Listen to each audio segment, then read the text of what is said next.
Este evento é uma realização da Comissão Cultural da Escola Waldorf João Guimarães Rosa e está sendo gravado com o consentimento dos participantes.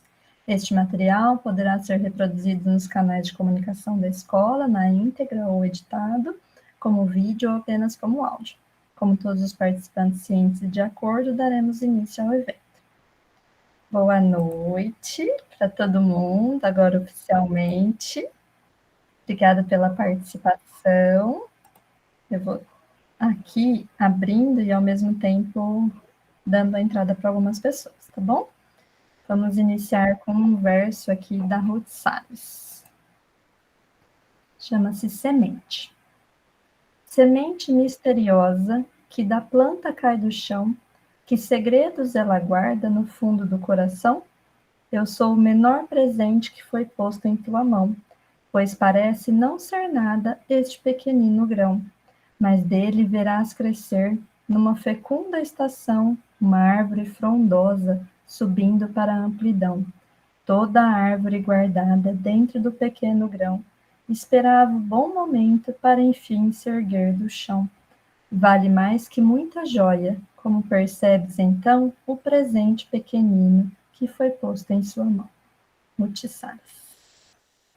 Agora eu vou chamar a Ana Paula para apresentar a atividade de hoje. Boa noite a todos. Eu queria inicialmente fazer uma brevíssima apresentação dos nossos convidados, o professor Dr. José Marcelino de Rezende Pinto, agradecer imensamente a presença. Ele é professor titular da Universidade de São Paulo, onde atua desde 1990, com pesquisas na área de financiamento da educação e regime federativo. É ex-presidente da FINEDUCA, Associação Nacional de Pesquisas em Financiamento da Educação, e do Conselho Municipal de Educação de Ribeirão Preto. O nosso querido professor Gustavo de Barros Alcântara, biólogo pela USP de Ribeirão Preto, especialista em educação ambiental pela USP de São Carlos, educação em valores humanos, Instituto Satia Sai de Ribeirão Preto, e pedagogia Waldorf, Escola Waldorf Aitiara de Botucatu. Professor de biologia e jardinagem na nossa Escola Waldorf João Guimarães Rosa desde 2012, autor de materiais didáticos de ciências naturais e biologia desde 2012, e educador ambiental em projetos de Ribeirão Preto e região desde 2009. Com muita alegria. Eu gostaria, então, de passar a palavra para o professor Gustavo, que é o professor responsável pelo evento, para a gente poder conduzir os diálogos com o professor José Marcelino e, posteriormente, havendo possibilidade com os participantes também. Muito obrigada. Obrigado, Ana Paula, obrigado, Ana Lídia. Boa noite a todos, a todas. É um prazer, uma alegria estar aqui com vocês essa noite, ao lado aí de muitos rostinhos conhecidos que eu estou vendo aqui, ao lado de um querido professor, que é o Zé Marcelino, meu professor de graduação, com certeza um grande inspirador, motivo do qual hoje eu sou professor de educação básica, sou professor dessa escola, ambientalista também, Zé, nas causas ambientais aí, desde sempre. E espero que a gente tenha uma noite aí, um momento de troca, de bate-papo, de conversa. Então, até mesmo me reuni antes desse evento, com o professor Zé Marcelino, para a gente combinar um pouquinho como que seria. A gente pensou a gente introduzir com uma fala mais breve, e realmente, depois dessas inspirações, dessa fala, a gente abrir para perguntas, para uma conversa, que eu possa ajudar na mediação. E aí eu imaginei como o professor José Marcelino vai falar de um contexto mais amplo, eu imaginei dele iniciar a fala, e aí depois eu volto a falar e trago um pouco da realidade da nossa escola, sobre esse assunto aí desses desafios do acesso à universidade, desafios do ensino superior, tá bom? Então, vou chamar aí o professor Zé Marcelino, fique à vontade, Zé. Obrigado, Gustavo, obrigado, Anelídia, Ana Paula, prazer, uma boa noite a todos, Uma alegria estar aqui compartilhando com vocês. Eu também sou pai de 3 fases bem diferentes, vivendo os desafios dos filhos que não querem fazer ensino superior. Ela tá vendo? Você faz aí, pai e mãe, professor universitário é duro, né? Então assim, tive uma trajetória escolar fiz escola técnica, que todo mundo dizia que aí não entrava na universidade. Aí peguei uma época que você fazia o terceirão, que era aquela lavagem cerebral, né? A vantagem que eu brinco na minha época era isso, a alienação era só no terceiro colegial, né? Agora tem escola que já começa na pré-escola, dando questão da FUVEST, né? Então, e aí, assim, gente, eu já vou pedir desculpa porque eu sou professor, então o professor gosta, e eu trabalho com dados, então, assim, eu vou colocar uma apresentação de PowerPoint, eu sei que é chato, assim, mas eu gosto de trabalhar com dados, que eu acho que aí depois a conversa fica mais embasada, né? Então, eu fiz aí, eu acho que vou tentar uns 20 minutos, o Gustavo me fiscaliza aí, tudo bem? Que aí eu acho que a gente tem elementos, né? Assim, já adiantando a cena dos próximos capítulos da novela, assim, eu acho que eu vou diminuir um pouco a tensão, a angústia, né? Espero. Não sei se por uma boa razão, mas eu acho que por uma razão. Então, eu vou pedir licença aqui, né? Deixa o professor já vai desaprendendo um pouquinho aqui, mas vamos lá, ver se entra aí, tá, Gustavo? Perfeito, né? Vou te ajudando aqui. Eu vou sinalizando o tempo também, aí tá chegando. Entrou? Entrou, chegou. Tá. Aí vamos aqui. Então, o eixo que eu vou seguir é um pouquinho isso, né? Quer dizer, que eu acho que é um desafio da Waldorf, né? Desafio de algumas escolas que tenta fazer um ensino médio diferente, na verdade, eu acho que eu vou mostrar que é o que tinha que ser, né? E que não é. E de outro lado, quer dizer, por que esse drama, né? E esse é um drama muito brasileiro, sei lá, se a gente tivesse na Argentina, essa é uma questão que não pega muito, por exemplo, né? O Chile já é mais complicado. Não porque é difícil de entrar, é porque é difícil pagar, né? Se estudasse na USP de lá, né, na Universidade do Chile, teria que pagar muito, né? Então teria que fazer um crédito educativo numa universidade pública, né? Mas vamos lá. Então, é meio chato esse slide, mas eu acho que ele é importante, porque, em tese, era isso que todas as escolas de ensino médio deveriam cumprir, né? Porque é o que está na lei. Aí não é público ou privado. Então, as finalidades, né? São 4. É interessante que eu acho que vocês acompanharam 500 mudanças, né, no ensino médio, essa coisa de itinerário que eu particularmente acho que isso aí foi uma hora confusão que introduziram no sistema, mas depois podemos voltar a isso. Mas não mudaram as finalidades, né? Curioso porque mexeram com tudo, porque na verdade não há uma preocupação em cumprir as finalidades. Então, primeiro, consolidação e aprofundamento dos conhecimentos adquiridos no fundamental, possibilitando o prosseguimento dos estudos. Essa é a função que a gente chama de propedêutica, né? Ou seja, é preparar para o vestibular. Acho que vocês concordam que 90% do ensino privado só faz isso, né? Através de treinamento. O público tenta ir atrás, mas é mais complicado, a situação no público é mais complexa. Bom, mas esse é só um dos objetivos. O segundo, preparação básica para o trabalho e a cidadania, né, para continuar aprendendo, de modo a ser capaz de se adaptar com flexibilidade a novas condições de ocupação e aperfeiçoamento posteriores, né? Então, é essa relação educação e trabalho que a gente vive muito pouco no Brasil, né? Eu diria que talvez só as escolas técnicas conseguem fazer isso com qualidade. Terceiro, né, eu acho que aí vocês, a Waldorf, tem muito essa pegada, né, o aprimoramento do educando como pessoa humana, incluindo uma formação ética, o desenvolvimento da autonomia intelectual e do pensamento crítico, né? Eu, particularmente, eu gosto muito, né, dessa ideia, porque eu acho que ela viabiliza as outras, né? E, por último, né, a relação com a ciência, que também é muito ruim na nossa escola, que é a compreensão dos fundamentos científicos e tecnológicos dos processos produtivos, né? A nossa escola, ela nasce com os jesuítas, né? Então, era aquela escola muito alienada, né? Num Brasil e num Portugal escravocrata. Então, ela era muito desligada do mundo da ciência, né? Era Aristóteles, São Tomás de Aquino, né? Tanto que uma coisa que marcou muito o Brasil foi a expulsão dos jesuítas, né? Na época era o Marquês de Pombal, primeiro-ministro de Portugal, em 1759, porque dizia o seguinte: com essa escola, Portugal não vai para lugar nenhum, né? Portugal estava sendo ultrapassado pelas demais nações europeias. Essa relação com a ciência, né?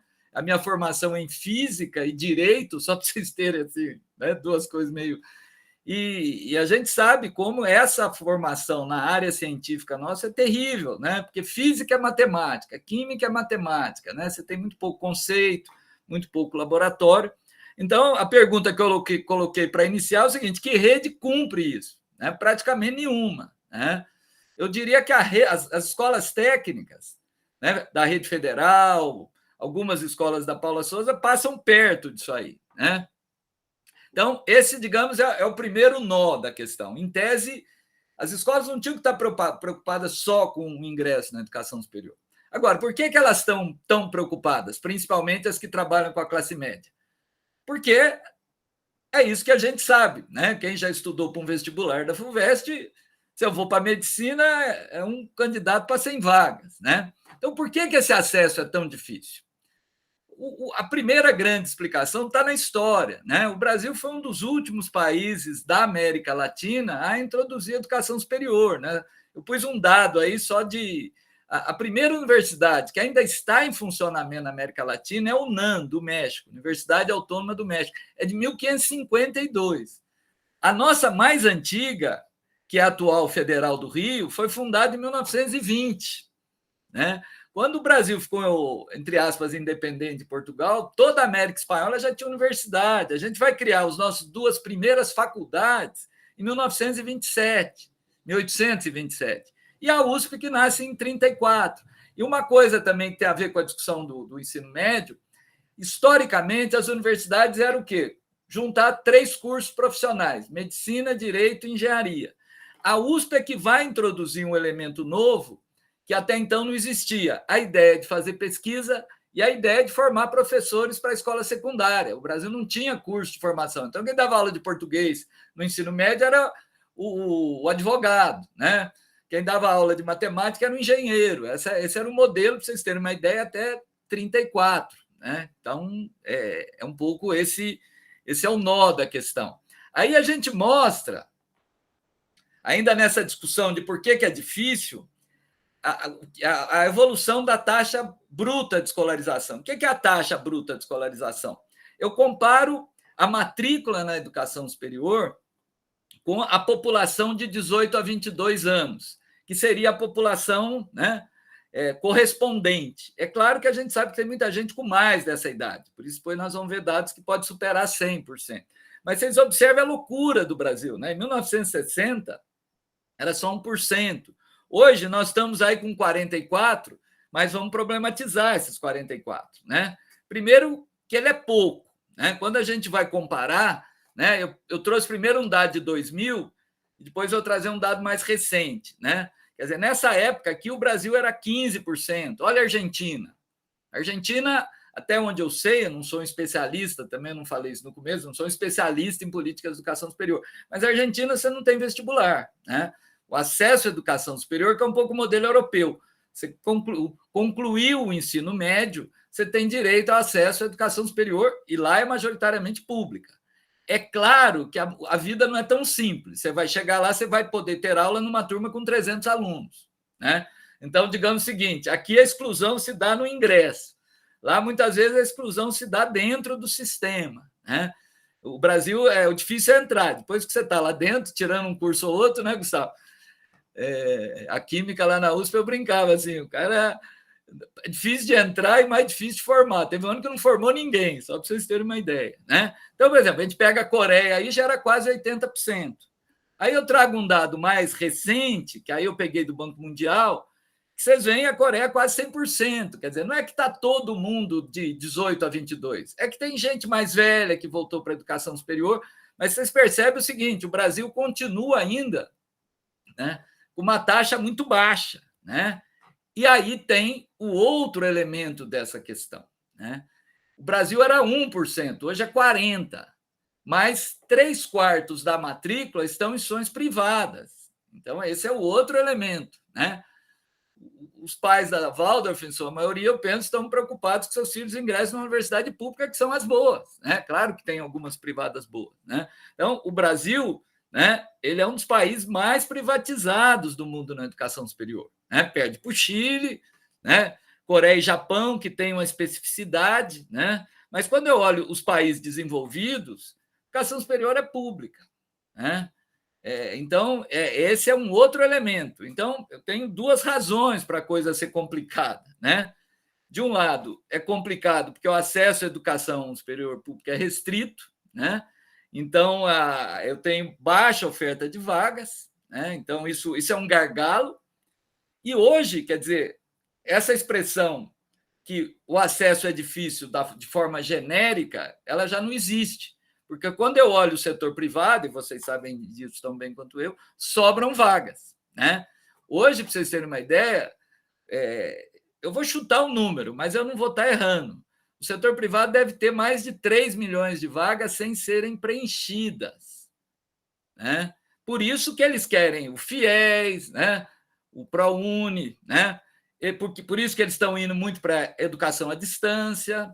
E o que preocupa para mim, que trabalha num curso de formação de professores, é que boa parte da educação à distância hoje é privada e é na formação de professores, né? São milhões de vagas que são oferecidas em AD. A sorte é que entram poucos e se formam menos ainda, mas a quantidade vai dar algum resultado no final, que é, infelizmente, baixa qualidade, né? Então, só para... né? Bom, aí agora já estou caminhando para o final, que é a hora que eu vou dizer que eu acho que eu vou tranquilizá-los, né? Não sei se vou mesmo. Em última análise, né? O que uma prova mede, né? Uma prova mede, basicamente, aquilo que a gente chama de capital cultural das famílias, né? Que, para resumir a história, né, tem a ver com acesso a bens culturais, mas o indicador mais simples do capital cultural é a escolaridade dos pais, né? Eu falo para os meus alunos, né, e falo aqui em casa também, é provocativo, que assim, moleque que tem pai e mãe com nível superior e não passou na primeira fase da FUVEST é preguiçoso mesmo, quer dizer, é quase obrigação. Os estudos mostram, gente, isso é no Brasil, é nos Estados Unidos, 70% da nota de um jovem numa prova, 70% é explicado pela escolaridade dos pais, né? O capital cultural no sentido mais amplo, né? E aí, para ir para o final, eu trouxe alguns dados de Ribeirão, né? Acabei achando a Waldorf aí, né? De um trabalho de uma orientanda minha de mestrado, a Fernanda Martins, que ela fez um trabalho sobre o Enem, né? Então, por isso que eu vou usar esses dados. Olha, para vocês terem uma ideia, o que é o impacto da escolaridade do pai. Peguei o Enem, mas se pegar a FUVEST é a mesma coisa. Então, aqueles, né, que tiraram abaixo de 450, tá? Que seria uma nota baixa no Enem, né? Desses, 28% dos pais têm ensino fundamental incompleto. E só 1,6% tem pais com pós-graduação. Vou para o lado oposto. Quem tirou mais de 650? Pais com fundamental incompleto não chega a 2%. Pais com pós-graduação, 30%. Né? Então, é essa a realidade. Nesse sentido, vocês podem ficar tranquilos. Eu diria isso, né? Porque o impacto... E por isso o vestibular é injusto, né, gente? Por quê? Porque para as crianças de famílias mais pobres, de pais de baixa escolaridade, o esforço tem que ser muito maior. Porque muita coisa que uma prova mede tem pouco a ver com aquilo que a escola de fato oferece, né?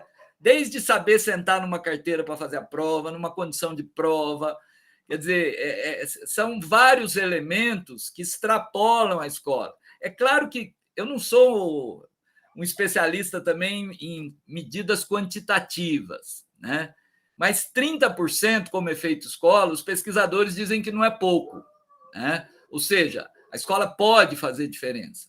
A gente vê isso muito, por exemplo, na rede técnica. Eu não sei se vocês sabem, mas num determinado momento, quem tinha melhor desempenho na USP eram as escolas técnicas federais. O que é que eu chamo de melhor desempenho? Inscritos e aprovados, né? As escolas técnicas tinham, por exemplo, 1% dos inscritos e 3% dos aprovados, né? As particulares convencionais tinham 50% dos inscritos e 70% dos aprovados. Então, quer dizer, do ponto de vista de desempenho, a escola técnica que não preparava para o vestibular tinha um desempenho melhor, né? É claro que elas fazem seleções também. Aqui a gente trabalha com renda, né? Então, o que a gente tem aí? Alunos com nota acima de 750, né? 53% vem de famílias, né, com renda superior a R$ 9.500 e só 5% de até R$ 2.400. E no extremo oposto, né, com notas baixas. Então, no Brasil, renda e escolaridade dos pais caminha muito junto. E agora eu trouxe, para terminar aí, né, uma tabela que é interessante, que são dados de 2015, e pega, digamos, os campeões, né? Então, aqui aparece o SEB, né, gente? Mas vocês observem que não é qualquer SEB. É o SEB da Álvares Cabral, que é diferente, vocês vão ver. Olha quantos alunos aqui, ó, 46. É o truque do Chaim que eu vou explicar para vocês, né? Mas olha aqui para você ver, praticamente não tem negro, né? 87% das mães com nível superior, né? 70% com renda acima de 7 mil, né? Ninguém com atividade remunerada, aqui refere-se aos alunos, e 10% de bolsa, mas nesse caso a bolsa é aquela bolsa que é diferente da política de bolsas de vocês, né? É aquela bolsa de quem foi muito bem na prova de bolsa, né? E aí vamos ver o lado oposto. Não, aqui é o truque do coque, né? O brinco, o truque do coque, o que é? Né? Como é que o coque ganha o Enem? Ele trabalha com 2 CNPJs. Então, num ele seleciona aqueles alunos, o objetivo também faz isso, né? E a gente brinca aqui, ó, que é no mesmo quarteirão, né? Um prédio está aqui, o outro está aqui, né? Esse aqui é feito para sair no outdoor do Chaim, né? E aqui as menores notas, né? Eu não sabia que a Waldorf estava, quer dizer, né? Observe que é menor, mas não é tão menor, né? Tá vendo aqui nós estamos em 600 auxiliadora, né? Para 547. Eu não tenho o quanto representa, depois a gente pode discutir um pouquinho, né? Mas primeiro poucos alunos, né? 12 prestaram, mas a escolaridade elevada, né? A renda elevada, mas menos, né? Mais negros, mais bolsa, né? E aí, obviamente, a hora que eu vou para notas mais baixas, e observe que não é tão mais baixo também, né? Então, eu vou para... Aparecem as escolas públicas, mas aí começa a aparecer mais negros, mais pessoas que trabalham, né? Então, é um pouco essa a realidade, né? E terminando, né? Essa é a penúltima. Eu acho que o grande desafio que vocês vivem é isso, né? Quer dizer, como tem um projeto pedagógico que visa uma formação integral, né? Visando a autonomia dos educandos e não fazer feio nos vestibulares, né? Eu brinco aí que eu já adiantei um exemplo, né? Um exemplo internacional é a Finlândia. Acho que todo mundo já ouviu falar na Finlândia. A Finlândia vai bem no PISA, todo mundo tira nota boa, e tudo que eu já li sobre a Finlândia, já vi alguns vídeos, a última coisa no mundo que eles fazem é preparar para a prova. O que eles fazem é ter uma escola boa, né? E como eu digo assim, uma boa escola que dá uma boa educação, essas crianças, esses jovens, vão bem numa prova. Mesmo que eles tenham, talvez, que ficar ali 6 meses, 1 ano, se alienando, né?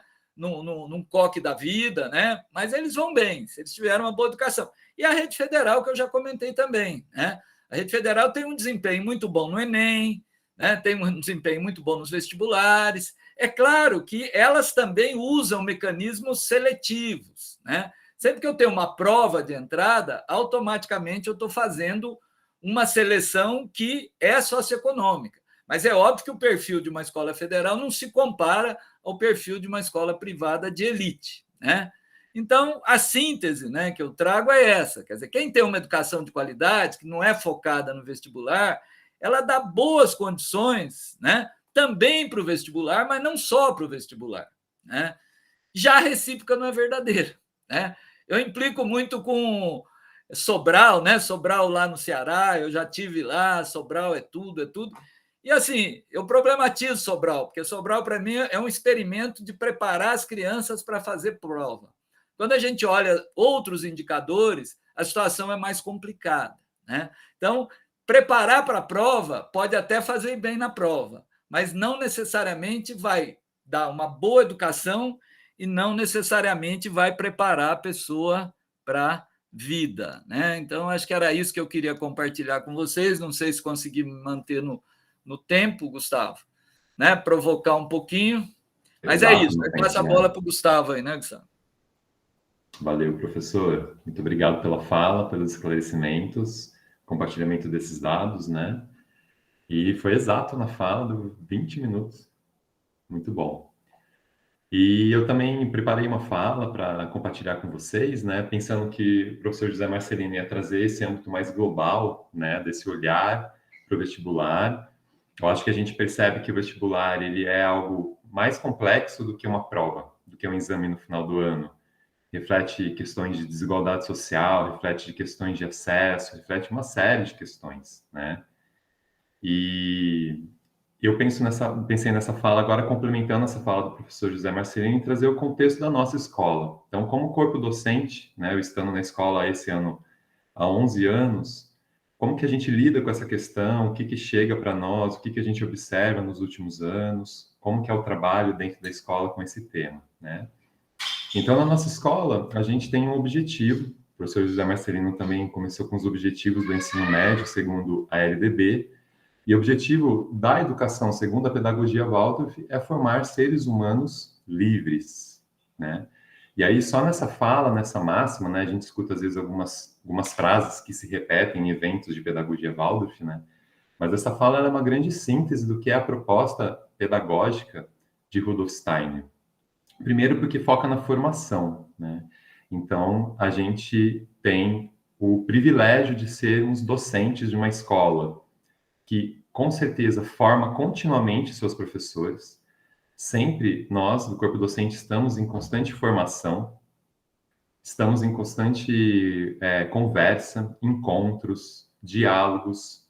Temos um grupo de ciências do Brasil que os professores de ciências se encontram para partilhar aulas, para estudar juntos. Temos Congresso Brasil de Pedagogia Waldorf, na qual também nós compartilhamos. Então, com certeza, a nossa escola ela investe muito nessa formação. E isso que me atraiu muito, uma das coisas para pensar numa carreira dentro da escola, trabalhar num lugar que me dá a oportunidade de me formar, e me formar como ser humano. E quem é esse ser humano? Aí vem essa outra pergunta. O ser humano, segundo Rudolf Steiner, ou segundo a antroposofia, que mais do que Steiner, né, ele é um dos grandes líderes, ele é cabeça do movimento, mas a gente sabe que o Steiner, ele trabalhou com uma equipe ampla, né, de várias pessoas com formações em várias áreas.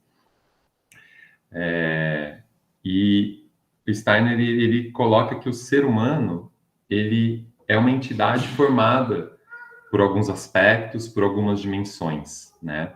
Então, a gente se dedica na escola a entender o ser humano. Então, quem é esse ser humano? Quais são esses corpos, essas dimensões que formam o ser humano? Para, a partir desse entendimento, desse aprofundamento que a antroposofia traz para a gente, né? Então, a gente tem essa base muito sólida para pisar desses estudos, de uma obra vasta, tanto escrita quanto em palestras, né, registradas que Steiner deixou, para ir estudar, compreender e por meio também da observação das crianças e dos jovens, que é um ponto-chave dentro da nossa pedagogia, a gente ter todo esse conhecimento, mas para a gente vestir um óculos, que a antroposofia traz para a gente, para abrir os nossos olhos e nos possibilitar observar os nossos alunos. E mais do que aquela pessoa que está se apresentando à minha frente, observar ele além da aparência, né? Então, quem é esse ser que está aqui perante mim, tendo aula comigo? Quem é a família desse ser? Qual é a biografia, a história de vida dele, né? Então, eu me sinto muito mais confiante de estar numa escola hoje que me oferece uma base filosófica para eu entender aonde eu estou e poder atuar como educador, como professor, na minha prática docente. Então, isso é uma riqueza, assim, muito grande mesmo. E o Steiner, ele traz uma grande obra para a gente, que é a Filosofia da Liberdade. Eu não vou tentar fazer um resumo dela aqui, porque tem uma complexidade grande, precisaria de um debate só sobre ela, né? Quem já participou de cursos aí, já participei de alguns, já li e reli para entender a obra do Steiner. Mas ele fala muito dessa questão do âmbito da liberdade, né? E quando a gente se preocupa, então, em formar seres humanos livres, em liberdade, né? Eu primeiro me formo, entendo o que é o ser humano, me desenvolvo enquanto ser humano, compreendo esse âmbito da liberdade para poder ser um facilitador de processos pedagógicos, para que o meu aluno, minha aluna, faça o mesmo, possa se formar enquanto ser humano de uma maneira mais integral possível. E a gente está falando de educação básica, né, gente? Então, a educação que é a base. E existe âmbitos da educação que eu acho que vale a pena falar educação para. Ah, educação para o vestibular. Ok, num cursinho que vai treinar para você fazer uma prova específica. Educação para a formação de tal capacidade, ok. Mas a educação básica, como a LDB traz, ela forma seres humanos, ela tem que dar base para esse ser humano poder se conhecer, poder compreender as suas capacidades, as suas habilidades, poder se desenvolver, não só na intelectualidade, mas poder desenvolver sentimentos, as emoções, poder desenvolver as suas mãos, para que as suas mãos possam fazer, possam atuar, né? E a nossa escola, ela tem esse propósito de trabalhar nessas diversas esferas do ser humano. Então, a gente olha o nosso currículo, né? Estão lá as disciplinas, como em qualquer escola. Então, aulas de biologia, aulas de matemática, aulas de história, aulas de geografia. A gente cumpre, até em função de ter um Ministério da Educação, de ter uma secretaria junto conosco, a gente cumpre todo o conteúdo curricular que o ensino médio deve cumprir. E a gente dá um passo além. A gente oferece para o nosso aluno aulas de marcenaria, aulas de coral, né? Aulas, outras disciplinas que são da pedagogia, para quê? Para que esse aluno possa ter a oportunidade de desenvolver, sim, o seu intelecto, o seu pensar, aspectos cognitivos mais relacionados à linguagem, ao raciocínio lógico, mas para que esse aluno possa também ter a oportunidade de desenvolver suas habilidades manuais e até mesmo valorizar, a partir disso, as pessoas que se dedicam a esse trabalho. O professor Marcelino falou há pouco tempo a desvalorização, agora numa conversa que a gente estava tendo, desse tipo de trabalho. E eu vejo claramente nas aulas de agricultura, no estágio de trabalho agrícola, quando a gente vai para a fazenda e o aluno é convidado a fazer o trabalho, ele nunca mais olha num prato de comida do mesmo jeito. E ele tem a oportunidade real de valorizar um trabalho absolutamente importante, que é o trabalho agrícola, né? Das pessoas que estão lá no campo produzindo os nossos alimentos, as famílias que estão lá no campo produzindo os nossos alimentos. E esse é um exemplo. E esse aluno também, ele tem a oportunidade de vivenciar o âmbito do sentir, nas aulas de arte, nas aulas de todas as áreas de arte, né, que nós temos na escola, da arte plástica, da música, dele se expressar. E ele tem a oportunidade comigo, na biologia, com o professor Ulisses na química, com o professor Renato na física e demais colegas, de desenvolver o âmbito do pensar, de entrar em contato com as teorias científicas, de aprender não a decorar o que é uma célula, não a decorar o que é uma organela, mas de aprender a pensar biologicamente. Essa é uma das minhas grandes preocupações. Como é que eu vou levar esse aluno a entender o que é a ciência, a entender o que é o método científico, a entender o que é o pensamento biológico? E, junto com isso, conhecer o que a antroposofia fala dos reinos da natureza, conhecer o que o Steiner deixou de legado no desenvolvimento de uma ciência goetheana, de uma ciência fenomenológica, com vivências, com mão na massa, com observações, com aulas experimentais de laboratório, com aulas ao ar livre, né? Nossa escola é uma das escolas, eu posso arriscar dizer isso, mais verdes de Ribeirão Preto, talvez junto com a escola Satia Sai, então ele vivencia a natureza no cotidiano, né? E aí eu vejo um jovem que chega no 12º ano, que passou por um estágio agrícola no 9º ano, que passou no 10º ano por uma viagem de agrimensura, por uma viagem de biologia marinha, que eu acabei de retornar, inclusive, dessa viagem. Um jovem que teve a oportunidade de passar por uma viagem, que é a Parsifal, no 11º ano. Eu não vou falar muito para não dar spoiler, mas uma viagem de autoconhecimento, que ele vai mergulhar dentro dele, vai se olhar enquanto ser humano.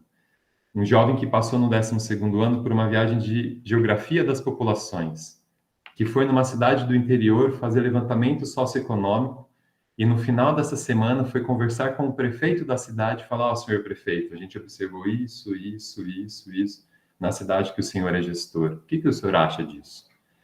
Um aluno que vai vivenciar um teatro, ele vai produzir figurino, vai produzir cenário. Ano passado a gente teve os alunos, né, 3 alunos, se eu não me engano, ou 4, acho que 3, escreveram a peça. E esses alunos que escreveram a peça tiraram 940 e 960 na redação do Enem. E eles passaram um na Exalc, que eu tenho até aqui, a universidade, né? Um na Exalc e o outro na, cadê aqui? Nas artes visuais. Né? Então, um vai fazer agronomia, outro vai fazer artes visuais. Depois eu falo disso também, né? Então, a gente está nesse esforço, querida comunidade escolar, de estar nessa contracorrente, talvez, né? De não ter esse foco no vestibular. Mas nosso foco é no nosso aluno, é no ser humano, né? E a gente sabe que o vestibular é uma demanda, talvez, de... A gente está fazendo alguns levantamentos mais quantitativos, mas eu arriscaria dizer que talvez 90%, talvez um pouco mais, dos nossos alunos vão prestar uma prova de vestibular. Então, a gente sabe e reconhece que essa é uma demanda legítima das famílias, legítimas dos alunos, e que a gente precisa trabalhar com isso, a gente precisa olhar para isso. Então, a gente, enquanto docente, se aprofunda na questão do vestibular, como o Zé Marcelino trouxe aqui um pouquinho dessa história do vestibular, entende o que é esse vestibular no Brasil, o que é a educação superior no Brasil, fala, beleza, a gente entendeu o que é isso. E a gente reconhece em nossas aulas, nós trabalhamos com questões de vestibular. Eu levo nas minhas aulas, os outros professores, eu sei que fazem o mesmo, porque a gente troca. Todas as semanas temos reuniões pedagógicas às quintas-feiras, né? E a gente troca muito. Eu levo exercícios de vestibular para os meus alunos fazer. Os alunos do 11º ano, do 12º ano, têm simulados aos sábados. Então, eles vão na escola uma vez por mês e fazem simulados para eles terem esse treino que o Marcelino falou, de conseguir ficar sentado 4 horas e meia, 5 horas numa cadeira fazendo questão. É um treino físico, mental, emocional. Mas eu tenho certeza que esse jovem que está na nossa escola, ele vai olhar para o vestibular como um desafio. Sim. Mas ele não vai dar um peso demasiado para essa prova, como um aluno de uma outra escola que ficou o ensino médio inteiro ouvindo o coordenador e o professor martelando na cabeça dele que o único objetivo da vida dele, a única coisa que ele tem que fazer é passar numa prova de vestibular. E aí, há pouco, eu estava conversando com a minha esposa, Naira, que conversou com a Simone, que estava aqui agora há pouco, que é professora aqui da USP e mãe da escola, sobre os jovens que estão ingressando no ensino superior e como que eles vêm para esse ensino superior. Porque ingressar é o primeiro passo. E a caminhada da graduação? E a caminhada da sua autoeducação lá no ensino superior? Então, eu vejo que eu vou comentar sobre esses jovens que a Simone comentou e que a gente anda percebendo de colegas calouros que falam para a gente, contam um pouco da saúde mental e das dificuldades hoje da educação superior. Então, o que eu vejo, queridos? A gente vai focar nos filhos e nas filhas de vocês, fazer o nosso melhor, fazer um trabalho excelente. Um trabalho excelente não é um trabalho perfeito, mas ele é o melhor possível. E eu vejo que o corpo docente hoje do ensino médio da nossa escola é um corpo docente comprometido em corpo, alma e espírito. É um corpo docente que está em constante formação. É um corpo docente que não economiza reuniões, que não economiza formações, que não economiza disposição de preparação de aula para fazer o melhor. E para, como o Marcelino falou, garantir uma educação de excelência. Porque uma educação de excelência vai promovendo o vestibular. Ano passado, a gente teve um dado quantitativo, esse eu tenho.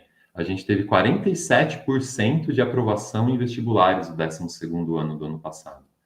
Em diferentes faculdades, em diferentes cursos, do ensino público, do ensino particular. Mas a gente percebe que os alunos eles chegam no 12º sem tanta pressão, então eles são mais livres para escolherem aquilo que está mais de acordo com as próprias competências e habilidades. Eles tiveram a oportunidade de se conhecer. Como eu fico feliz de um aluno que vai no estágio agrícola e fala, não, o trabalho agrícola não é para mim. Ele deu um passo muito importante falando isso, mas ele experienciou, ele vivenciou, na prática, pelo menos minimamente, o que é isso. Porque do outro lado, chega alunos no final do estágio agrícola e fala o contrário, fala, uau, é isso que eu quero, trabalhar na terra. E eles vão com essa sementinha com eles. O Rafael, que é esse aluno que eu comentei, que é filho da professora Rita, foi um desses, que desde sempre sinalizava que ele queria ir para as ciências da terra, né?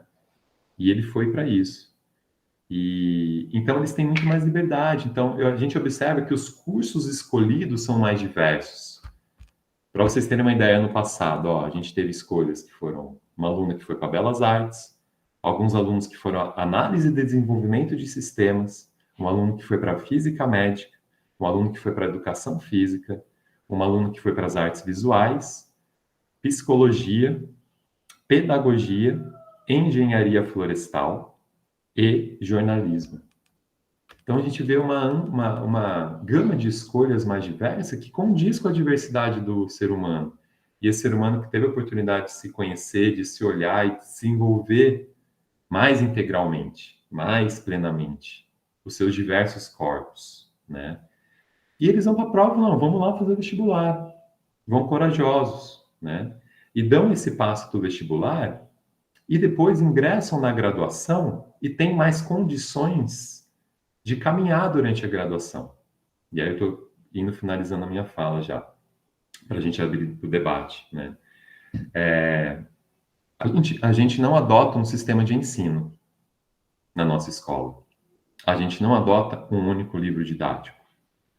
Eu gosto de brincar que na nossa escola a gente adota um sistema de aprendizagem, ou um sistema de ensino-aprendizagem. Porque a gente ensina o aluno a aprender, a caminhar com as próprias pernas. Então a gente fala constantemente, vá para a biblioteca, lá você tem acesso aos livros, pesquise. Vamos formar aqui o nosso material no nosso caderno, caderno é um lugar de estudo, um espaço de estudo. Então a gente estimula o aluno num caminho de aprendizado muito mais parecido do que é uma graduação, do que é um aluno de uma rede particular que tem um sistema de ensino que tem lá resumo, exercício, resumo, exercício, resumo, exercício. Aí ele ingressa na universidade no ensino superior, o que ele espera do seu professor do ensino superior? Que ele vai passar um resumo, um exercício. Aí, de repente, o professor não passa. O professor passa uma lista de referências bibliográficas e fala, ó, vai lá na biblioteca central do campus, lá tem os livros. E ele fica perdido. Ele não sabe o que faz com isso. E na nossa escola, inclusive, no 12º ano, a gente tem um trabalho de conclusão de curso. E o aluno, ele escolhe um tema livremente e faz um trabalho de conclusão de curso, claro, moldado à realidade do ensino médio, às possibilidades dos nossos alunos, né, que não estão lá no final de um curso superior, estão em outra fase da vida. E que tem essa oportunidade de ter essa experiência. Então, ele vai chegar no ensino superior e falar, nossa, vou fazer minha monografia, meu trabalho de conclusão de curso. Ah, eu já fiz na escola, né, algo parecido com isso. Então, eu sei mais ou menos o que é o caminho. Já apresentei esse trabalho para a comunidade escolar, então já tive essa vivência, né? Então, a gente vê que ele chega mais tranquilo e tem uma caminhada mais tranquila, né, durante a graduação. Então, eu brinco que a gente prepara também para o vestibular, também para a graduação e, como o Marcelino colocou, para a vida, né? Para esse aluno ele conhecer seu próprio corpo, conhecer seus sentimentos, saber se expressar, saber conversar, dialogar, saber pensar, né? Principalmente. E tudo isso respeitando as fases do desenvolvimento desse ser humano. A gente não deixa nada precoce na nossa escola. A gente tem a paciência de esperar, quando a fase chegar, o momento correto da gente apresentar para as nossas crianças, os nossos jovens, o mundo, as questões do mundo, porque a gente sabe que isso vai ter respaldo dentro deles. A gente sabe que isso eles vão receber esse conteúdo e vai fazer sentido para eles naquele momento de vida, né? Então, eu tenho plena confiança, sim, na pedagogia Waldorf, plena confiança nos estudos da antroposofia, plena confiança no corpo docente do nosso ensino médio e reconheço que é uma escolha. Os sistemas de ensino hoje, eles bombardeiam vocês, famílias, com muita propaganda, uma propaganda, como o professor Marcelino colocou com dados, que muitas vezes é distorcida, num ambiente que você tem uma rede de educação, uma rede de ensino, um sistema de ensino que tenha lá milhares e milhares de alunos, eles colocam lá, aprovamos tanto no vestibular. Mas quantos alunos estão matriculados? Quais alunos são esses que foram aprovados? Então é toda uma maquiagem. E a gente, no ensino médio da nossa escola, não esperem maquiagem. Não esperem a gente, muitas vezes, falar aquilo que vocês querem ouvir num sentido de distorção das coisas. A gente tem um valor principal no ensino médio, né? Que alguns devem ter ouvido já, que é a verdade. O mundo é verdadeiro. Então, apresentar para esse aluno esse mundo verdadeiro de desigualdades, de diferentes realidades, né? Um mundo que a gente tem agora, está desenvolvendo, em pleno desenvolvimento de um trabalho social, junto a algumas entidades aqui de Ribeirão Preto, também para fortalecer o trabalho social do nosso ensino médio. E eu vejo que são alunos e alunas que saem, então, com uma formação muito mais integral, com uma cabeça mais tranquila, tá? A gente enfrenta muitas questões de saúde mental hoje, sim, na nossa escola, em todas as escolas, acredito eu, no ensino superior, né? Mas a gente está numa escola que não tem a gente não cria panelinhas de pressão, socando conteúdo a todo custo para chegar lá depois do vestibular e essa cabeça explodir e aí esses jovens ficarem perdidos e muitas vezes fazerem uso abusivo de substâncias, inclusive, né? Então a gente reconhece que a gente fornece subsídios e momentos para esse jovem se expressar, para esse jovem respirar, né? Para esse jovem ir para o coral e cantar, para esse jovem ir para a sala de modelagem modelar, e depois ele vem para a sala de aula comigo e a gente estuda as ciências biológicas de uma outra qualidade, né? Então é um pouco disso. Eu gostaria de deixar um artigo para vocês que muitos de vocês devem conhecer para finalizar a minha fala. É esse artigo aqui, ó, que é famoso e responde um pouco disso. É um pouco nele que eu me inspiro para fazer essa fala com vocês também. Vou apresentar rapidinho só para vocês darem uma olhada na cara dele, ó, que é esse artigo aqui, né? Meu filho está terminando o ensino fundamental Waldorf. E agora? Do professor Valdemar Setzer. Ele foi escrito originalmente em 2010 e teve uma última revisão em 2017, né? Então, ele finaliza aqui com essa frase de Steiner, que diz que, em realidade, na escola não devemos aprender para saber, mas devemos aprender para sempre podermos aprender com a vida. É de Rudolf Steiner, de 16 de agosto de 22. Eu vou mandar o link desse artigo para vocês no chat agora. Tá lá, recomendo a leitura. E aí gostaria de abrir aí para as perguntas, questões, me coloco à disposição. E o professor Marcelino também, vamos conversar um pouquinho. Obrigado, gente. Obrigada, professores. Muito gostoso ouvir, né? Reconhecer, ver a nossa escola nesse caminho, reconhecer a importância desse cuidado na formação, né? Ver que mesmo não sendo foco, ainda assim a gente obtém resultados. Então, essa é uma experiência bem interessante, bem bacana, de observar, né, os resultados no vestibular, mesmo não sendo o foco da escola, e observar, acho que para mim fica muito forte aquilo que o professor José Marcelino falou no final da fala dele, né?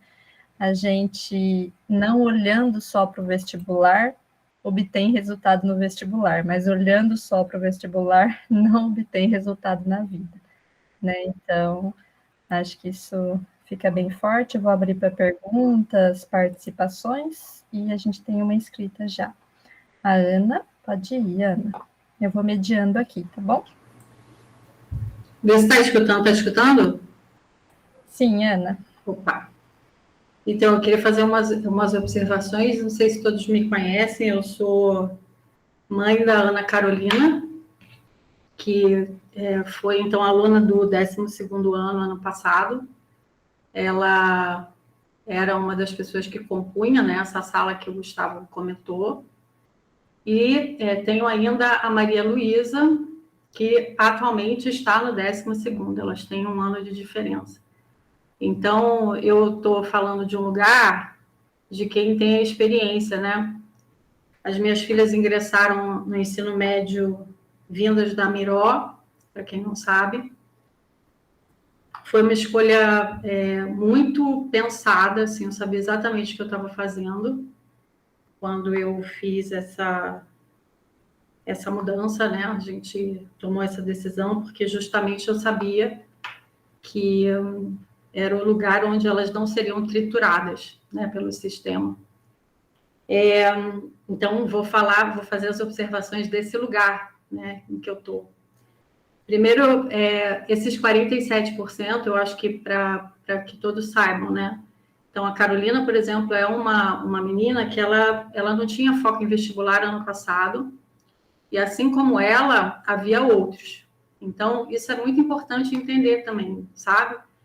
Ela fez o Enem porque ela estava treinando. Então, eu tenho certeza que se alguns dos alunos que hoje estão fazendo cursinho como ela tivessem dado foco, tivessem querido, né, esse percentual seria maior, né? Então, na verdade, isso também é uma coisa que precisa ficar muito clara, assim, porque eu estou falando, porque eu conheço essas pessoas, eu conheço a história das pessoas que decidiram que iam fazer 1 ano de cursinho, porque não estavam maduras. A Ana Carolina, no caso aqui de casa, era uma coisa assim já também pensada, né? Isso foi uma escolha. Então, primeiro, esse percentual, ele é desse jeito, talvez não espelhe uma realidade, né? Eu acho que se alguns alunos que hoje estão em cursinho quisessem ter passado, eu acho que eles passariam. Teriam passado, né? A segunda observação que eu queria fazer, eu já paguei um mico lá no teatro do 8º, porque eu achei que era importante, e vou reforçar isso. A Waldorf tem assim, em termos de conteúdo, meu esposo fez AFA, engenheiro químico, UFRJ, um cara assim, super bem preparado, e ele analisou assim o conteúdo da parte de exatas, que sempre é algo que chama bastante atenção, né? E ele ficou super impressionado, assim, né? Então, eu quero que, assim, falar desse lugar de quem já passou. A escola não deve nada. Eu tenho, assim, colegas, pais em outras escolas aqui de Ribeirão, e, assim, que são consideradas as escolas de elite, né? E a Waldorf, em termos de conteúdo, é uma escola extremamente parruda, né? Então, eu falo isso desde quando eu entrei e eu vou voltar a falar sobre isso, né? Reforçar isso. Você não preparar para o vestibular não significa que você não seja uma boa escola, né? Então, a gente tem, em termos de conteúdo, uma escola super parruda, inclusive na parte de exatas, né? Tem que parar, de verdade, tem que parar com essa... parece quase um paradigma, né? De que uma escola Waldorf não pode ser uma boa escola na área de exatas. Isso é um equívoco, tá? E além dessa parte de conteúdo, que é o que eu chamo muito a atenção, falo isso muito para outros pais, o que essa escola faz em termos de experiência, né? O que provoca em termos de experiência com o adolescente. Olha, eu vou falar do lado da Miró, porque eu já estive na Miró. Eu acho que a Miró faz alguma coisa, mais ou menos nessa linha. Não sei se nessa linha, mas tem uma preocupação, talvez, nesse âmbito, desse olhar para o aluno, né? Mas o que a Waldorf faz, assim, do teatro, de Parsifal, das experiências, do cuidado, né, com a individualidade, é um negócio muito ímpar, sabe? Então, além dessa parte de conteúdo, a escola tem uma preocupação assim, muito, muito importante com outros âmbitos, que são os âmbitos formadores, que são os âmbitos que vão estruturar, sabe, o adolescente. E aí, para finalizar, né, eu acho, assim, que, na verdade, os pais dessa escola têm que muito se olhar, sabe? Porque a gente entra numa pressão muito importante social, sabe? Eu fui a única mãe que tirou ali da Miró e colocou na Waldorf. Teve uma outra mãe que colocou no Senac, o resto foi tudo para a tríade, que não precisa ficar falando, né?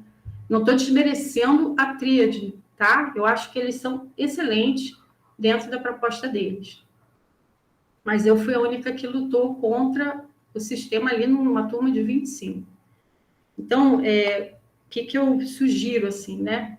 Eu acho que está um olhar muito para si, o adulto, o pai desse aluno, sabe?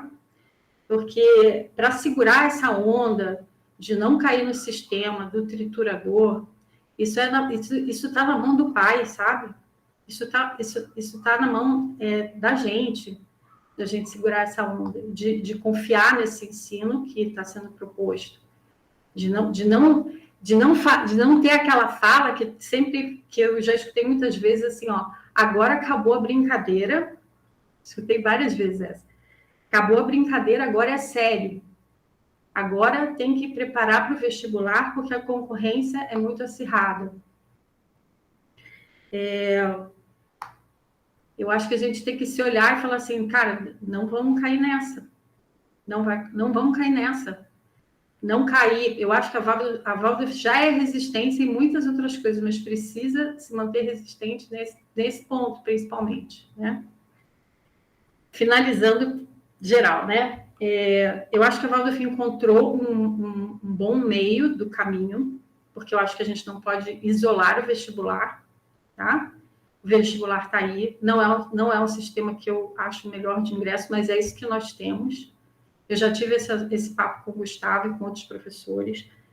Não dá para viver numa bolha. Eu acho que a escola está encontrando um caminho que é o caminho do meio, que é falar sobre o vestibular, dizer que ele existe, começar a ingressar essas provas que uma vez por mês, eu acho que é legal estar acontecendo, porque é isso, é preparar ali, mas respeitando toda essa estrutura que é a estrutura da antroposofia. Tá bom? É isso, galera. Obrigada, Ana. Dri? Marcelo Ramos? Eu tive que entrar do meu marido, mas é a Adriana. Então, quero agradecer as falas dos professores e agradecer muito as contribuições da Ana. Eu tive a grata oportunidade de ver a emoção dela no teatro do 8º ano. E, para mim, foi muito bacana essa emoção dela e toda essa fala que ela traz hoje. Mas eu gostaria, né, que o professor José Marcelino comentasse uma situação, né? Ele nos trouxe aí para um debate e eu gostaria, assim, de ouvi-lo. Eu me formei na USP, meu marido também, então a gente tem que lutar contra a corrente daquela coisa assim, né? Os pais formaram, olha só, tem a filha, minha filha está no 8º ano. Então, a gente já tem que ter essa luta mesmo, que a Ana discorreu muito bem, de ir contra uma maré, de ir contra uma corrente e de que não precisa, né? Se ela quiser, é uma opção dela, o que ela quiser fazer, onde ela vai fazer.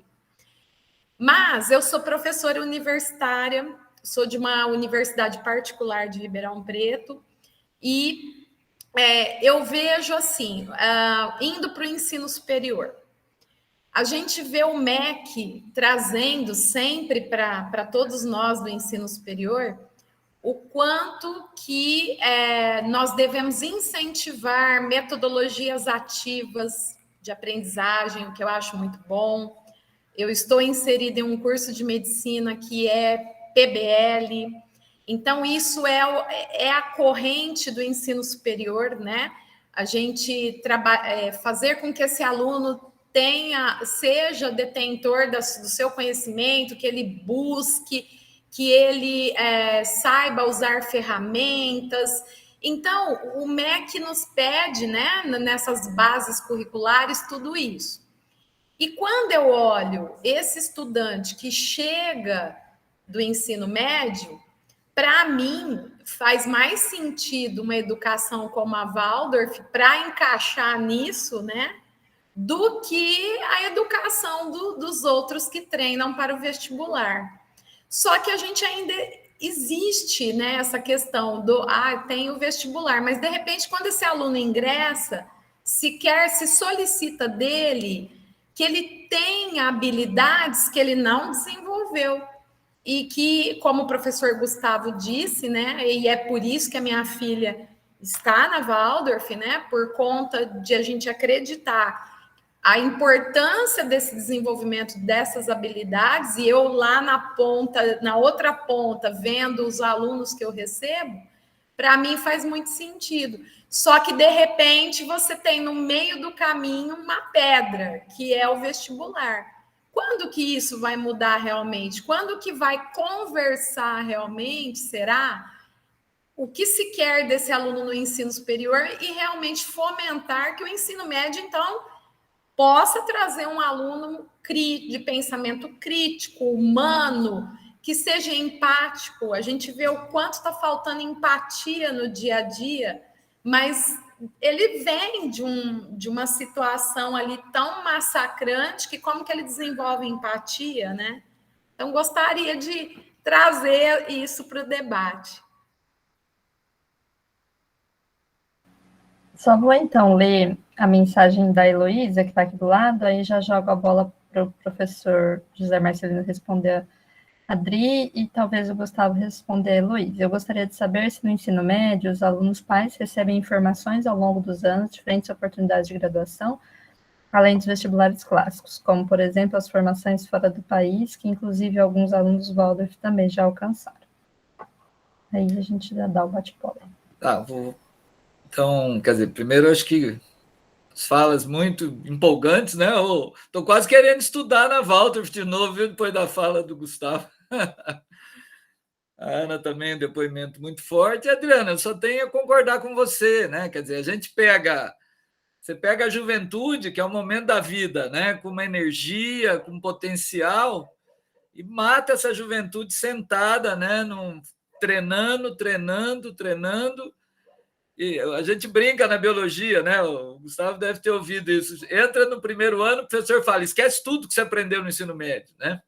Quer dizer, é isso, você não aprendeu nada, esquece o modelo atômico que você aprendeu para passar na FUVEST. Quer dizer, então, você pega uma juventude, digamos, de elite no sentido bom, né? Quer dizer, que se envolveu, que estudou, que ralou, mas você não estimula. Então, aí eu acho que o Gustavo falou, quer dizer, a gente também na USP sente assim, eu tive não é tão comum aluno Waldorf, né? Porque aí é uma questão estatística, né? São poucos alunos do ensino médio, mas, de uma maneira geral, quem vem das escolas técnicas, eles têm um desempenho muito bom na universidade, porque exatamente é uma formação mais ampla, né? Quer dizer, eu brinco assim, até que eu propunha na FUVEST uma prova no vestibular, que assim, o menino recebe aquele papel de celofane, umas varetas, e fala: faça uma pipa. Primeiro que você vai aumentar a chance das classes populares do vestibular, né? Porque... Só que aí o problema é que eu brinco o seguinte: no ano seguinte, os alunos do COC já vão estar fazendo pipa maravilhosas, né? Aí eu tenho uma segunda questão, né? Solte a pipa agora. Né? Então, assim, que é um pouco nessa linha que você está falando, quer dizer, a gente está desperdiçando a formação desse jovem, quer dizer, nós estamos mediocrizando a formação, né? E o preço quem paga é a própria universidade. Antes até de conversar com vocês, tinha um artigo da LDB que eu sempre citava, mas não sei se ele sumiu, eu não achei. Eu peguei, procurei, não sei se era numa versão anterior, né? Porque 30 anos dando aula, você já começa, vai ver que já foi outro LDB, mas que dizia assim, que ao elaborar os seus processos seletivos, as instituições de educação superior teriam que tomar cuidado com o impacto sobre o currículo do ensino médio, que é o que elas não fazem, né? Que é exatamente isso, né? Quer dizer, elas não fazem. A saída estrutural, eu acho que é ampliar a oferta pública de educação superior. Quer dizer, essa é a saída estrutural, né? Quer dizer, porque enquanto eu tiver um modelo de funil e tiver algum modelo de seleção, não tem jeito, né? Quer dizer, prova, por mais que você fale, vamos inovar, o Enem era diferente, não é. O Enem, hoje, a hora que o Enem tem que selecionar para medicina, acabou aquele Enem que todo mundo fala, é uma prova gostosa de fazer. Não, porque tem que ter conteúdo, senão não. Porque a medicina está disputando ali, né? O top 10 lá em cima. Então é por causa de 2 décimos, 3 décimos, é física, né? Eu brinco o seguinte: o cara que entrar na medicina vai estudar física, porque é ali que seleciona, né? Não é na biologia, né? Vai selecionar na química, na física. Então, assim, o estrutural, eu não tenho dúvida. Você tem que ampliar a oferta da universidade, né, de qualidade. Né? Quer dizer, o Brasil hoje, volto a dizer, você trabalha numa instituição particular, tem muitas boas. Né? E aí eu acho que políticas como o que fizeram com o FIES, por exemplo, para mim foi um equívoco, porque você inundou, né, de universidades de baixa qualidade, que inclusive acabam comprometendo as privadas que são boas, né? As PUCs, né, que tinham uma tradição, porque é isso, que você vai concorrer com uma Estácio, com uma Anhanguera, é muito desigual, né? Então, assim, eu acho que daria para pensar políticas de expansão da educação superior no sentido de sair desse trauma que é o que você fala, na hora H não tem jeito, né?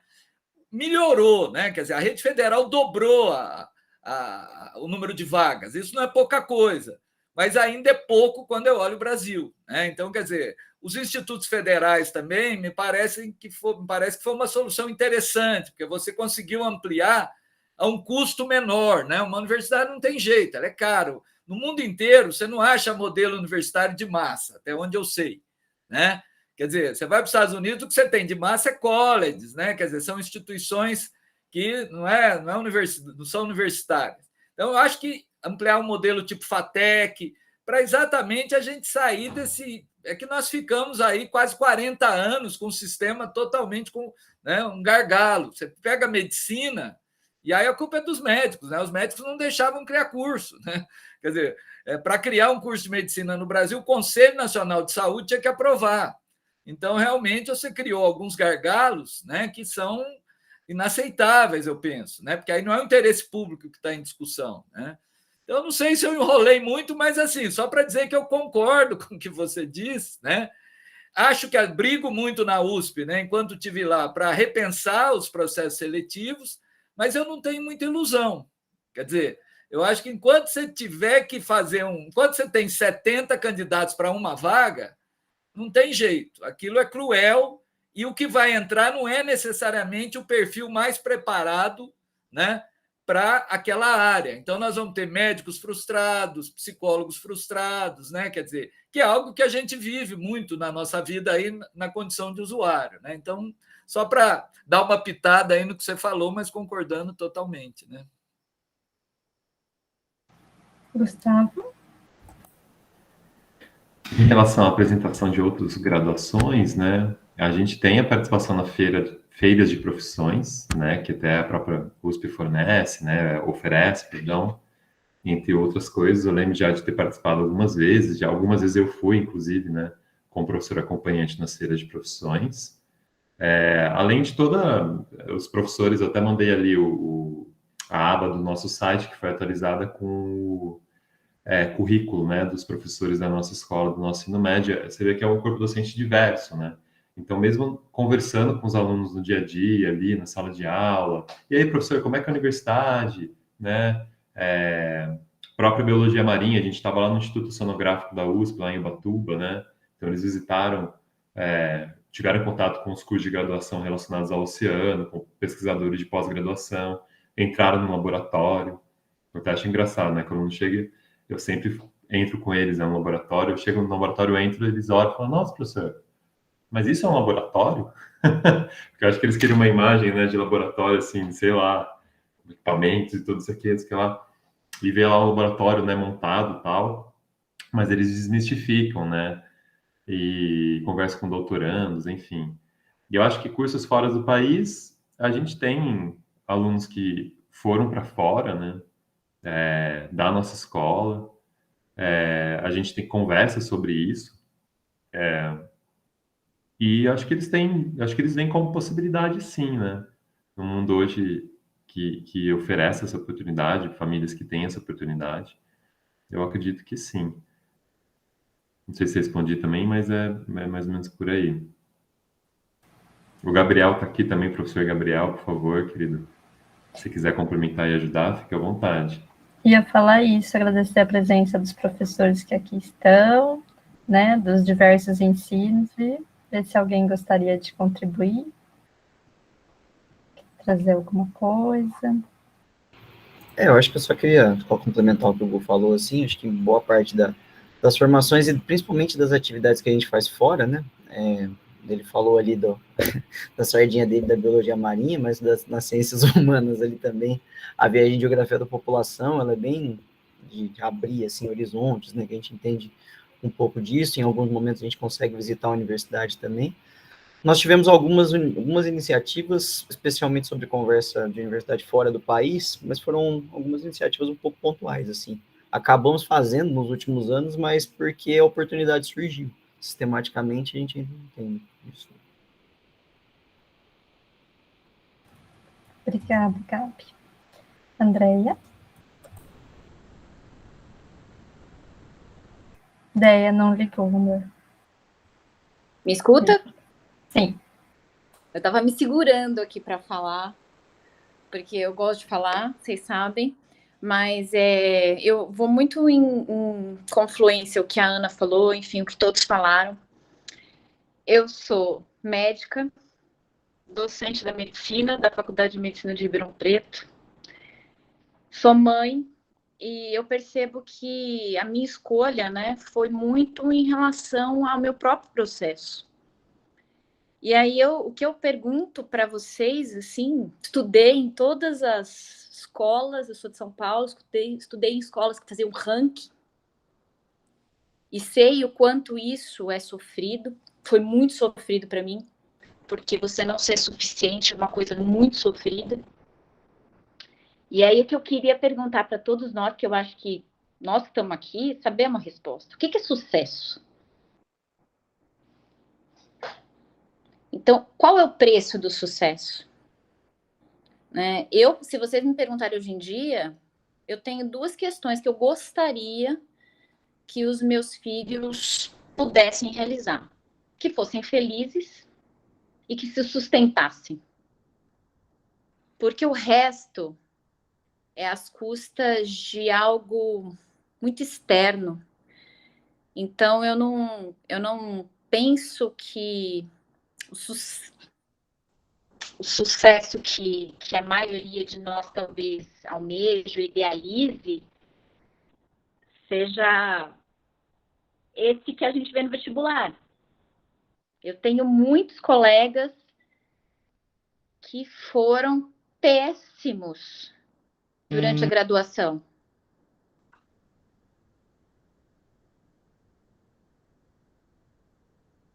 E eles são Eita, caiu. Já ela volta. Só acho que esse ponto do exterior, eu acho que vocês devem saber, mas é importante comentar, assim, que no Brasil, se você traz um diploma de fora para o Brasil, é um verdadeiro suplício, né? A revalidação desse diploma. Eu lembro uma vez na USP que a pessoa fez odontologia na Alemanha, quer dizer, então não é na Bolívia, né? Com todo respeito à Bolívia, e assim, era mais fácil ela ter feito de novo o curso de odontologia no Brasil, porque as exigências, inclusive, absurdas que faziam. Então, quer dizer, uma coisa tem gente que não liga, né? Vai para o exterior para criar vínculos, ampliar a experiência cultural, essa é uma coisa. Mas, quer dizer, nessa perspectiva de fazer uma graduação lá fora, tem que ter uma certa clareza, que é muito complicado, né? Quer dizer, esse processo, sei lá, a área do direito, por exemplo, sai para os Estados Unidos, é outra lógica, né? O direito anglo-saxão que não tem nada a ver com o nosso direito romano aqui, então vai servir muito pouco. Então, também eu acho que só para, como apareceu a questão, só para introduzir mais um elemento aí para o debate, né? Odeia, cortou bem na hora que você estava falando que você tem colegas que foram ruins na graduação. Desculpa, é que eu estou no hospital, né, até agora, então a internet é muito ruim. Então, se a gente pensar que o sucesso é dinheiro, é ter uma vida muito confortável, eu tenho colegas que eram péssimos seres humanos, continuam sendo péssimos seres humanos, mas são muito ricos.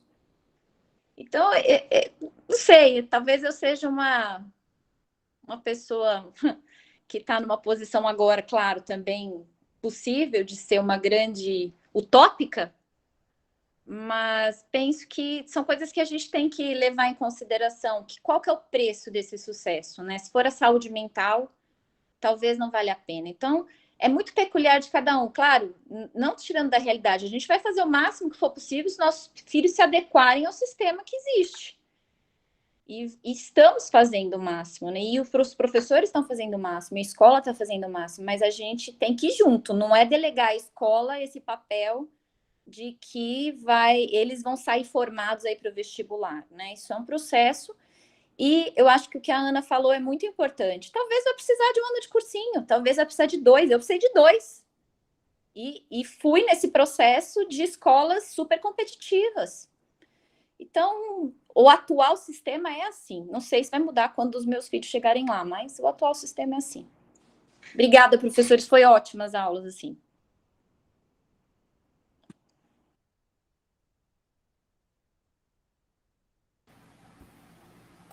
Ouvindo a André, posso complementar uma coisa? Acho que não tem nenhum sentido que eu quero ouvir também, que a gente fala muito, né? Mas uma das coisas que me atrai muito pela pedagogia Waldorf da nossa escola é considerar a dimensão espiritual da espiritualidade, né? Que eu acho que é um diferencial da nossa escola. E eu vejo que na prática a dimensão espiritual traz para nós, docentes, para os alunos, né? Uma questão da veneração pelo outro, veneração pela natureza, pelos seres, né? Então traz um aspecto da gente olhar para o mundo, olhar para a natureza, olhar até para os objetos assim, com respeito, com uma veneração assim de que é tudo tão misterioso, é tudo tão maior, é tudo tão profundo, né? Que eu admiro isso, né? E eu tenho muito essa missão como professor de biologia de trazer esse encanto. Então, reencantar o jovem pelo mundo natural, né? Mostrar para ele que a maior tecnologia que existe, por exemplo, é uma semente, como a Annelide colocou no começo da nossa conversa, o poema da Ruth que fala sobre a semente, né? Que é uma tecnologia maior do que uma árvore de 70, sei lá, de 50, exagerei, né? Pegar uma amazônica, tudo bem, mas de 50 metros de altura que cabe aqui, na palma da minha mão e que eu ponho no bolso e carrego comigo para onde eu for, né? Então, isso supera qualquer inteligência artificial, chat GPT e todas essas coisas que estão aparecendo, que a gente sim está olhando como docentes, a gente não estamos numa bolha. E nós, da Waldorf, eu percebo que nós estamos muito mais no mundo do que muitas outras pessoas que estão ali numa reprodução de um sistema de ensino, de um ensino apostilado, que fica naquilo, né? Enfim, não desmerecendo também, porque eu acho que as escolas que preparam para o vestibular, tem uma coisa que elas são éticas, porque elas não estão prometendo uma coisa e entregando outra na sala, a gente está aqui preparando para o vestibular. É claro que, nesse processo todo, elas escondem muitas coisas relacionadas à saúde mental, até mesmo o marketing que elas fazem não é totalmente transparente, mas elas entregam ali. Então, esse adulto que tem esse eu presente, que tem esse discernimento desenvolvido, a gente tem que olhar para essas questões, é o que eu tentei, meu objetivo maior era aqui. Muitas pessoas me perguntavam, professor, e o vestibular na nossa escola, o vestibular na escola? Eu pensei no Zé Marcelino, falei, vamos entender o vestibular primeiro? O que é isso? É uma coisa bizarra socialmente no Brasil, né? Ele é muito mais do que uma prova. Vamos. Aí, a partir disso, a gente consegue conversar com mais clareza, com mais calma, né? Então, acho que os professores que estão na nossa escola eles são encantados pela própria área de educação. Eu vejo que o Gabriel é encantado pela história. Então, ele está ali ensinando algo que faz muito sentido, tem muita verdade dentro dele. E eu busco me encantar. Eu falo que eu tenho uma satisfação de ser professor de biologia, porque eu vou nos cursos, formações, mas para mim, a minha formação é ir para a cachoeira, é mergulhar dentro do rio, é abraçar uma árvore, é plantar agrofloresta, é manejar o meu quintal, cortar a bananeira. Para mim, isso é tudo formador. Eu tenho que estar em contato com os reinos da natureza. Se eu tiver num lugar de ler sobre a natureza, ou só num livro, só numa lousa, eu não consigo ser professor de biologia. Porque eu não consigo ter essa verdade que o nosso aluno, no terceiro setênio, a partir dos 14 anos, percebe. Ele te olha, ele não se importa se você esqueceu lá o nome de uma organela, de uma molécula, mas ele vai se importar sim, olhar para o Gustavo e falar: ah, você está falando de biologia, está falando de vida, mas você se importa com a vida? Isso é verdadeiro para você mesmo no seu coração, né? E o nosso esforço é muito grande nesse sentido.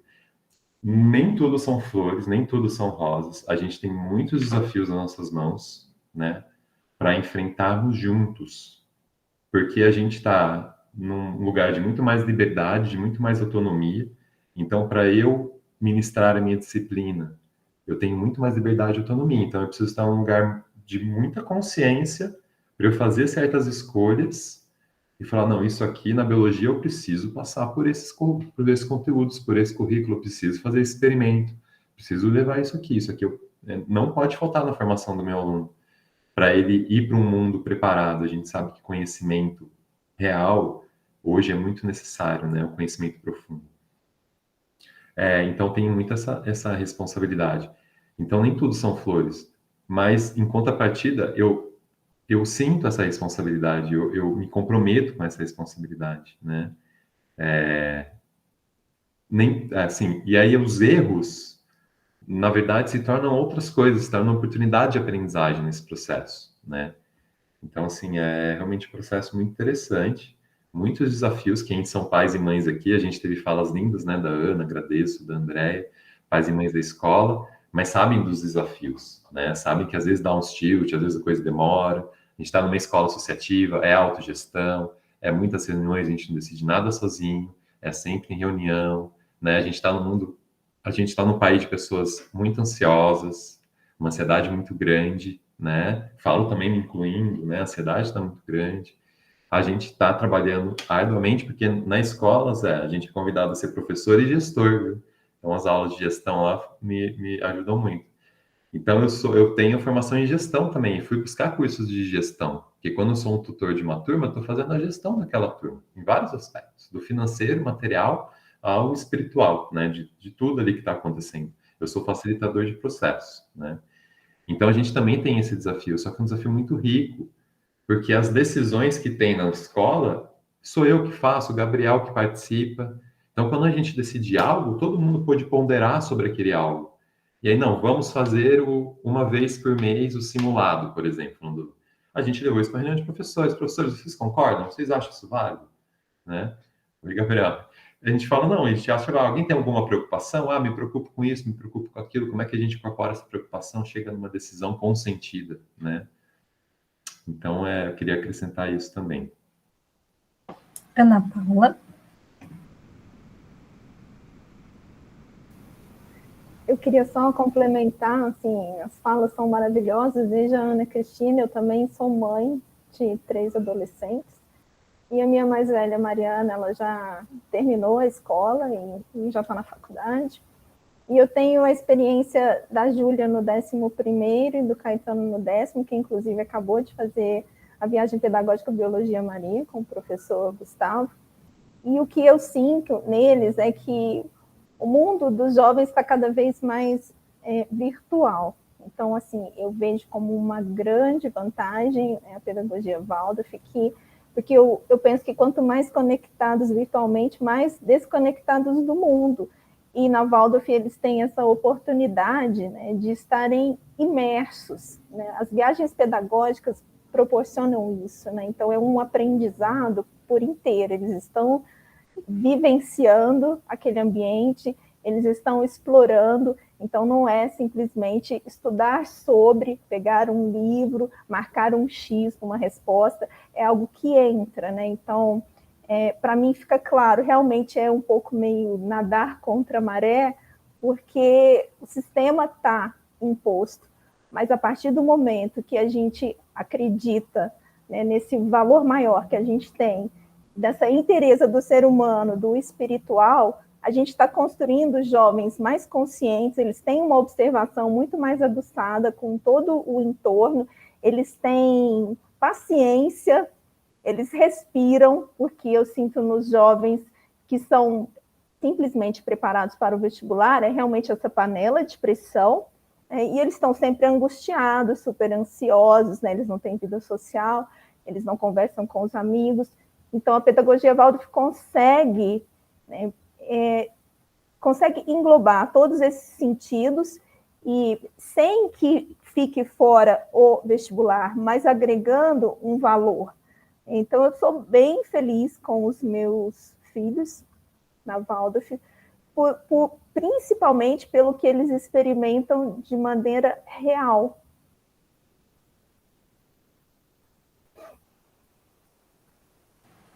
Muito bem, obrigada pelas falas. Esther, você ligou a câmera, você quer contar alguma coisa para a gente? Conta que a sua filha é a primeira turma de ensino médio dessa escola, estudou numa universidade pública maravilhosa, uma profissional perfeita. Conta pra gente, Esther. Tem que ligar o microfone, você não consegue? Não.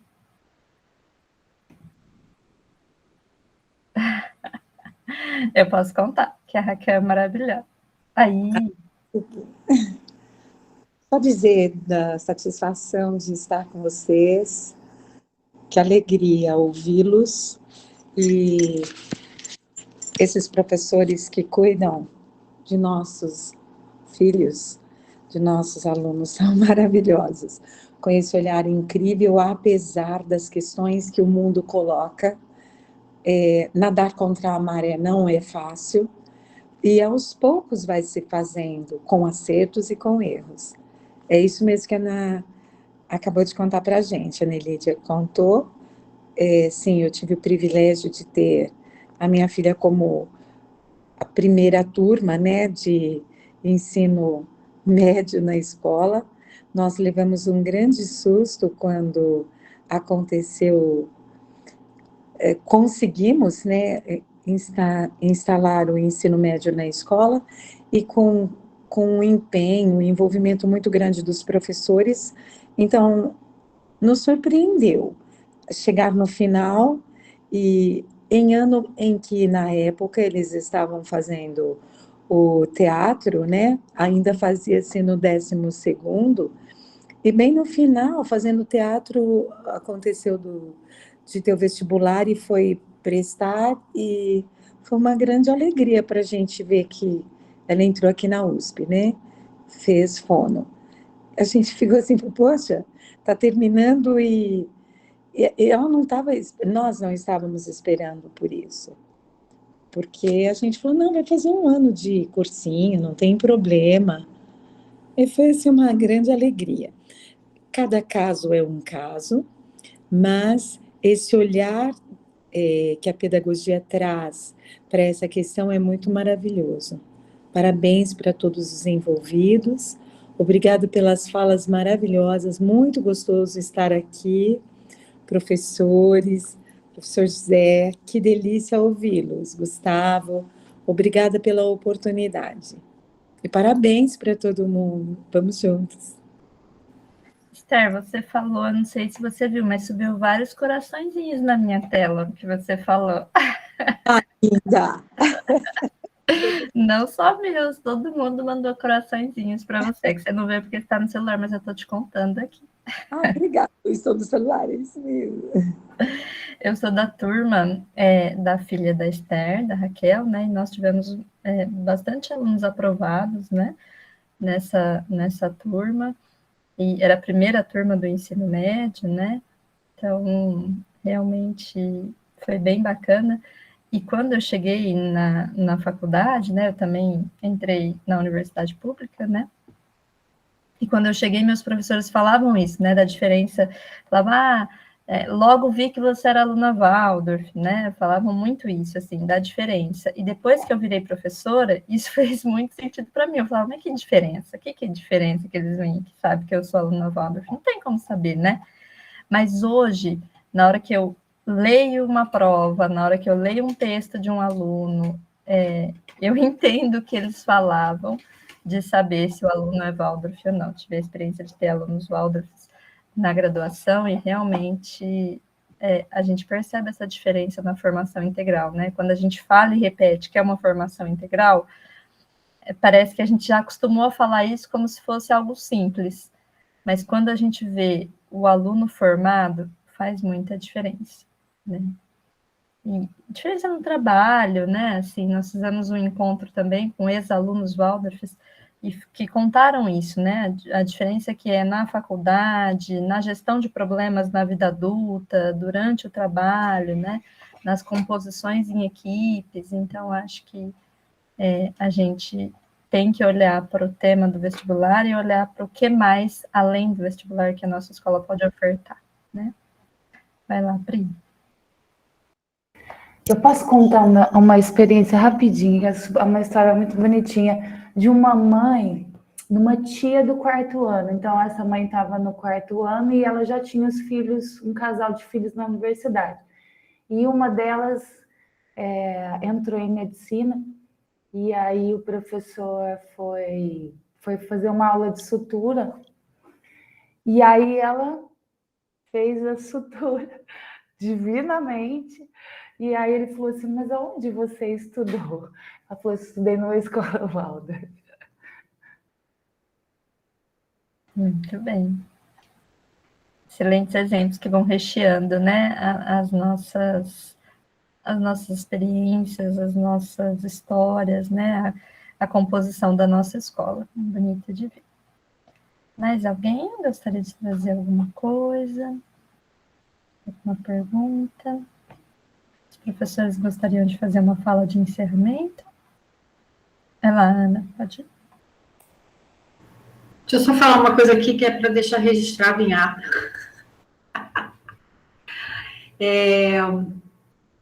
Falta um registro, sabe, Ana?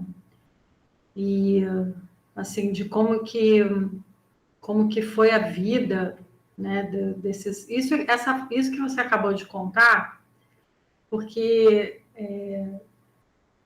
isso vai ser bom para as próximas gerações de pais, entende? Quando você fala, olha, e não é só passar no vestibular, é assim, ó, o que ficou da sua vida?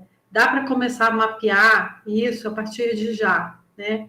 Então, pegar um aluno que saiu da escola dali a 5 anos, 10 anos, e fazer, dá para fazer ou pesquisa quantitativa, ou mesmo qualitativa amostragem. Falei aí, o que ficou da sua vida, o que você fez, né? E trazer isso como um dado. Tem um livro que foi um compilado, eu li, tem uma pesquisa, alguém fez isso em algum momento, mas podia fazer. Como vivem os ex-alunos Waldorf, Zé do Jonas. Então, dá para a gente fazer isso, né, na nossa escola e tentar compilar e trazer esses registros, porque eu acho que isso é muito o que todo mundo daqui está falando, né? Então, que tem uma vontade do que é, que não é só o que é o sucesso, né? O que é ser uma pessoa de sucesso, né? A gente está falando de vestibular, que eu acho que é legítimo, faz parte do show, né? Mas também o depois, né? Saber, acho que pensar nisso, eu acho que tem que deixar registrado em ata, porque as gerações virão, né? Talvez a gente consiga começar, mas eu acho que a gente tem que ter essa preocupação de ter as coisas mais registradas, porque isso fundamenta, sabe? É isso. Tá aí, vamos sugerir para o Jonas e vamos sugerir para o Cultural fazer um encontro dos ex-alunos da escola João Guimarães Rosa.